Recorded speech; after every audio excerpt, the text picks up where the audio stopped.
కేంద్ర ప్రభుత్వం నుంచి వచ్చిన 10,500 కోట్ల నిధుల్ని వినియోగించడంలో గత ప్రభుత్వం చాలా ఘోరంగా విఫలమైంది.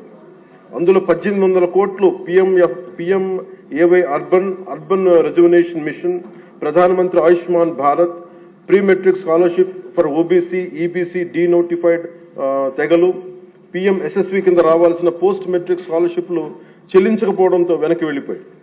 తద్వారా పట్టణాల్లో అభివృద్ధి నిలిచిపోయింది. రాష్ట్ర విద్యార్థులు, యువత నష్టపోయింది.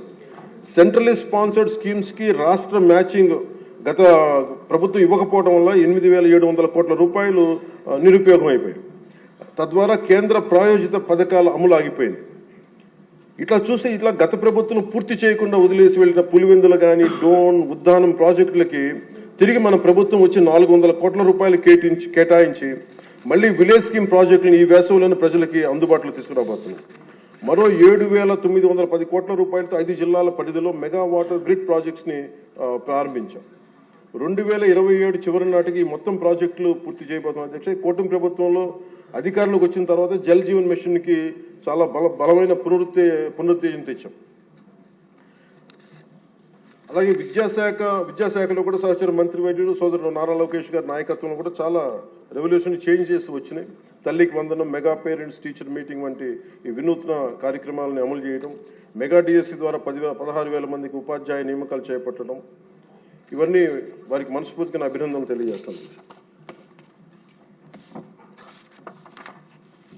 మీ దృష్టికి ముఖ్యంగా జల్ జీవన్ మిషన్ ప్రజలకి తీసుకురావడానికి సభకు కూడా దేశంలో ఉన్న ప్రతి మనిషికి శుద్ధమైన, స్వచ్ఛమైన తాగునీరు అందించాలని గౌరవ ప్రధానమంత్రి శ్రీ నరేంద్ర మోదీ గారి సంకల్పం తీసుకొచ్చిన ఆయన ద్వారా వచ్చిన జల్ జీవన్ మిషన్ సైతం గత పాలకులు నిర్వీర్యం చేశారు. ఒకసారి రివ్యూస్ చేస్తామంటే 2019-24 మధ్య ఈ పథకం కింద కేంద్ర ప్రభుత్వం 27,000 కోట్లు కేటాయిస్తే కేవలం వాళ్ళు 4,000 కోట్లు మాత్రమే ఖర్చు చేశారు. అందులో కేంద్రం ఇచ్చిన గ్రాంట్ దాదాపు 2,000 కోట్ల రూపాయలు ఉంది. మనం అధికారంలో ఎన్డీఏ ప్రభుత్వం ముఖ్యమంత్రి గారి ఆధ్వర్యంలో అధికారం వచ్చిన తర్వాత గత ప్రభుత్వంలో పూర్తి చేసి ఇందాక చెప్పినట్టుగా పులివెందుల, డోన్, ఉద్దానం తాగునీటి ప్రాజెక్టులని ఈ వేసవిలోపే పూర్తి చేయబోతున్నాం. అలాగే మనకి 7,910 కోట్ల రూపాయలతో 5 జిల్లాల పరిధిలో చేపట్టిన మెగా వాటర్ గ్రిడ్ ప్రాజెక్టులు పనులు పురోగతిలో ఉన్నాయి. అలాగే 9,500 కోట్ల రూపాయలతో ఇంకొక 7 మల్టీ విలేజ్ స్కీమ్స్ ని ప్రణాళికలు రూపొందిస్తున్నాం. అధ్యక్ష, దాదాపు మనకున్నాయి 48,369 హ్యాబిటేషన్స్. దీంట్లో మేము నిన్న మొన్న ఈ మధ్యన రివ్యూ చేస్తూ ఒకటే మేము అడిగింది ఏంటంటే, గౌరవ ముఖ్యమంత్రి గారితో మాట్లాడుతూ మనకున్న మల్టీ విలేజ్ స్కీమ్స్ కాకుండా మనకి సింగిల్ విలేజ్ స్కీమ్స్ కూడా మనం ఏదైనా చేయాలని మాట్లాడితే ముందస్తుగా ఒక 3,000 బాగా గొంతెండిన గ్రామాలను గుర్తించాం. అధ్యక్ష, వాటికి మేము ఉన్న దాంట్లో వాటర్ షెడ్ మేనేజ్మెంట్ కానీ, లేదంటే ఉన్న pipe lines, internal pipe lines కానీ ఇవన్నీ చేయడానికి ప్రణాళిక సిద్ధం చేస్తున్నాం. ఈ ప్రభుత్వం కోరిక ఒకటే, ఎన్డీఏ ప్రభుత్వం కోరిక ఒకటే, స్వచ్ఛమైన, శుద్ధమైన నీరు అందించాలి. దీనికి మేము ఈ సమక్షంలో మాటిస్తున్నాం. అధ్యక్ష, ప్రతి గ్రామానికి దీనికి నీళ్లు అందిస్తాం. దీనికి ఇది ఈ 48,369 ఈ గ్రామాల్లో ముందస్తుగా ఈ 15 ఈ మల్టీ విలేజ్ స్కీమ్స్ కాకుండా ఇంకొక 3,000 గ్రామాలకి నీరు అందించాలని చెప్పి ఒక బలమైన సంకల్పంతో ముందుకెళ్తా ఉన్నాం.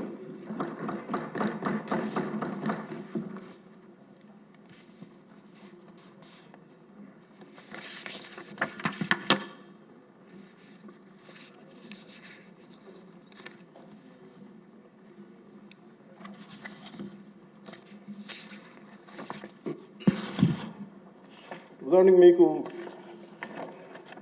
నరేగా కంపారిజన్ మీకు చెప్తాను. అధ్యక్ష, మన ప్రభుత్వానికి వాళ్ళ ప్రభుత్వానికి తేడా.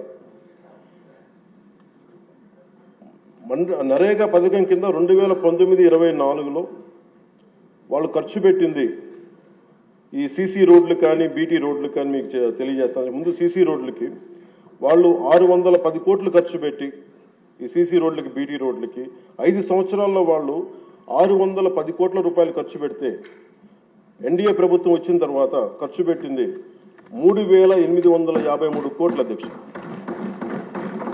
అలాగే సీసీ రోడ్లు వాళ్ళు 854 కిలోమీటర్లు వాళ్ళు 5 సంవత్సరాల్లో పెడితే మనం వచ్చింది, మన ఊరి లోపల ఉండే రోడ్లకి మనం వాళ్ళు 884 కిలోమీటర్లు 5 సంవత్సరాలు వేస్తే మనం వచ్చి 6000 కిలోమీటర్లు వేసాం అధ్యక్షుడు. అలాగే బీటీ రోడ్లు 5 సంవత్సరాల్లో వాళ్ళు 239 కిలోమీటర్లు వేస్తే మనం 1331 కిలోమీటర్లు వేసాం అధ్యక్షుడు. అలాగే ఆల్ స్కీమ్స్ మన రూరల్ డెవలప్మెంట్కి సంబంధించి వాళ్ళు మొత్తం పెట్టిన ఖర్చు అధ్యక్షుడు 5 సంవత్సరాలు వాళ్ళు పెట్టిన ఖర్చు 4610 కోట్ల రూపాయలు అయితే మనం ఖర్చు పెట్టింది 11,506 కోట్ల రూపాయలు ఖర్చు పెట్టాం. CCBT రోడ్లు అన్ని కలిపి 8,100 కిలోమీటర్లు వాళ్ళు 5 సంవత్సరాలు వేస్తే మనం ఇంకా 2 సంవత్సరాలు పూర్తి కాకుండానే 17,551 కిలోమీటర్ల రోడ్లని ఈ రోజున మనం పూర్తి చేయడం, అలాగే పర్మిషన్స్ ఇవ్వడం జరిగింది. ఇది మీకు ఎందుకు చెప్తున్నానంటే అధ్యక్ష, మనం నిజంగా కనుక చెయ్యాలి ప్రజలకి అనుకున్నప్పుడు గౌరవ ముఖ్యమంత్రి గారి ఆధ్వర్యంలో చాలా అద్భుతంగా రకరకాల దారులు వెతికాం. మనకి అప్పులు మిగిలిపోయినాయి, కష్టాల్లో ఉన్నాం, ఉన్న ఒక 100 కోట్లు ఎలా సర్దాలి, దేనికి ప్రయారిటైజ్ చేయాలని చెప్పి ఇది మా చిత్తశుద్ధి అంతా ఏంటంటే లాస్ట్ మైల్ జనానికి ఎలా అందించాలి అన్న ఒక తపన ఈ రోజున మనం ఇంత బలంగా ముందుకు తీసుకెళ్తాం అధ్యక్ష.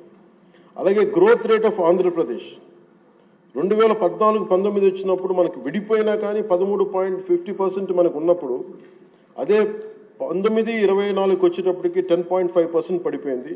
కానీ మనకి 9 లక్షల పైచులకు అప్పు ఉండి ఇన్ని మనకి పోలవరం లాంటి ప్రాజెక్ట్ని నిర్వీర్యం చేసి అమరావతిని కట్టకపోయినా కానీ స్టిల్ మనకి ఇన్ని దెబ్బలతో పాటు మన ఎదురు దెబ్బలు తింటూ కూడా గౌరవ ముఖ్యమంత్రి గారి ఆధ్వర్యంలో నాయకత్వంలో రాష్ట్ర ప్రభుత్వం 24-25 సంవత్సరానికి గాను 11.75 ఆర్థిక అభివృద్ధిని చూపించిందంటే ఇది ఎంత బలమైన దార్శనికతతో కూడిన ఈ లీడర్షిప్ ఉందో మనకు తెలియజేస్తా ఉన్నది. సో మనస్ఫూర్తిగా ఇది నేను గౌరవ ముఖ్యమంత్రి గారికి నేను ధన్యవాదాలు తెలియజేసుకున్నాను. అలాగే క్యాపిటల్ ఇన్వెస్ట్మెంట్ ఇన్ఫ్రాస్ట్రక్చర్ డెవలప్మెంట్కి 2019-24కి మనకి వాళ్ళకి 16,000 కోట్లు వస్తాయి. ఈ ప్రభుత్వం రాగానే 24-25కి 32,712 కోట్ల రూపాయలు ఇన్ఫ్రాస్ట్రక్చర్ డెవలప్మెంట్ కానీ క్యాపిటల్ ఇన్వెస్ట్మెంట్ కానీ పెట్టింది. అలాగే 25-26కి 53,915 కోట్ల రూపాయలు ఇవ్వడం మనకి కేటాయించడం జరిగింది. ఇది చాలా బలమైన మనకి ఆశయాలను ముందుకు తీసుకెళ్తా ఉంది అధ్యక్ష.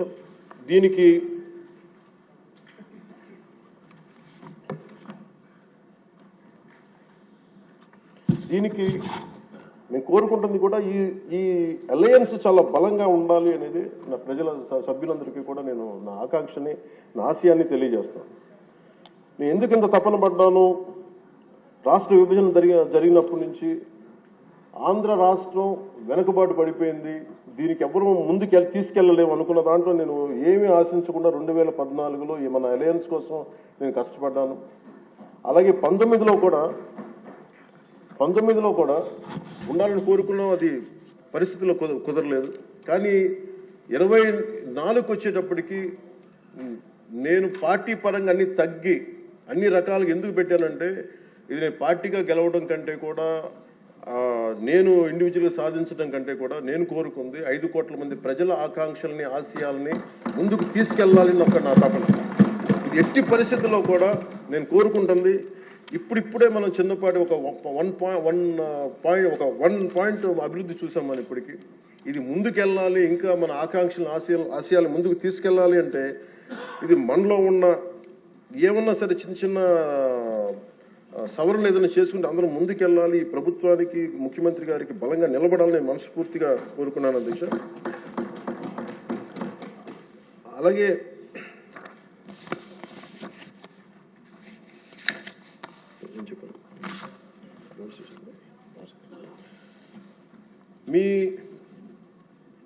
మీ దృష్టికి ఒక కీలకమైన విషయం తీసుకురావాలి అధ్యక్ష. మన దేశంలో 140 కోట్ల ప్రజల భవిష్యత్తు నిర్ణయించే విధంగా భారత రాజ్యాంగాన్ని అమలు చేయడానికి, మరి ప్రజాస్వామ్యాన్ని పరిరక్షించడానికి రాజ్యాంగ నిర్మాతలు 3 ప్రధాన వ్యవస్థలను ఏర్పాటు చేశారు. వన్ ఇస్ శాసనసభ వ్యవస్థ, లెజిస్లేటివ్, ఎగ్జిక్యూటివ్ అండ్ జ్యుడిషియరీ.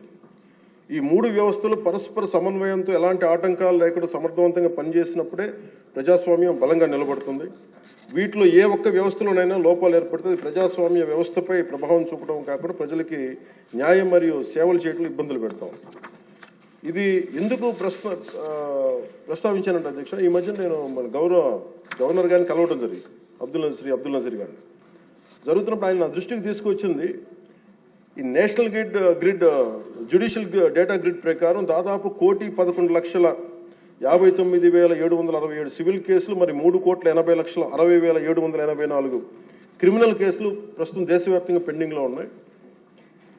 ఇన్ని జరుగుతూ ఉంటే మీరు యాజ్ ఒక పొలిటికల్ మీరు లెజిస్లేటివ్ పవర్ ఉన్న మీరు ఏదైనా మీరు కూర్చోబెట్టి ఒకసారి మీ సభ్యుల దృష్టికి తీసుకెళ్ళి దీన్ని ఎలా తగ్గించగలం, ఈ లిటిగేషన్ ఎలా తగ్గించగలం మీరు కూర్చోబెట్టి ఒకసారి ఎలా ఫెసిలిటేట్ చేయగలరు ఒకసారి మీ సభ దృష్టిలో మీరు మాట్లాడడం చెప్తే నేను ఇది నాకు నిజం చాలా వాస్తవం అనిపించింది. ఎందుకంటే మన దగ్గర ఉన్న కోర్టుల సంఖ్యకి ఇక్కడ ఉన్న మౌలిక సదుపాయాలకి రోజువారీగా నమోదవుతున్న కేసుల సంఖ్యకి మధ్య చాలా స్పష్టమైన అసమతుల్యత ఉంది అధ్యక్ష, ఇంబ్యాలెన్స్ ఉంది. ఈ పరిస్థితుల్లో ఈ కేసులని పరిష్కారం కావడానికి ఎన్ని దశాబ్దాలు పడుతుందో కూడా చెప్పడం చాలా చాలా కష్టం.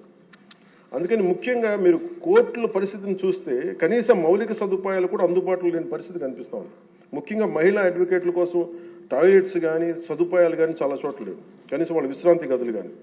రోజుకి వేలాది మంది కోర్టులకు వచ్చి వెళ్తూ ఉంటారు, వాళ్ళకి తగిన మౌలిక సదుపాయాలు కల్పించడం కూడా చాలా చాలా అవసరం. అందుకే బడ్జెట్లో న్యాయశాఖకు తగిన నిధులను కేటాయించే బాధ్యత లెజిస్లేటివ్ వ్యవస్థ పైన ఉందని నేను మనస్ఫూర్తిగా భావిస్తాను. ఈ సందర్భంలో ఈ సంవత్సరం గౌరవ ఆర్థిక శాఖ మంత్రి పయ్యావుల కేశవ్ గారు ప్రవేశపెట్టిన ఈ బడ్జెట్లో దాదాపు 100 కొత్త కోర్టు భవనాల నిర్మాణానికి 349 కోట్లని కేటాయించడం చాలా చాలా మనస్ఫూర్తిగా అభినందిస్తాను. గతంతో పోలిస్తే కూటమి ప్రభుత్వం న్యాయశాఖ చాలా ప్రాధాన్యత ఇస్తున్నప్పటికీ కూడా సభ దృష్టికి నేను తీసుకొస్తే ఇంకా మనం చేయాల్సిన పనులు చాలా చాలా ఉన్నాయనిపిస్తుంది.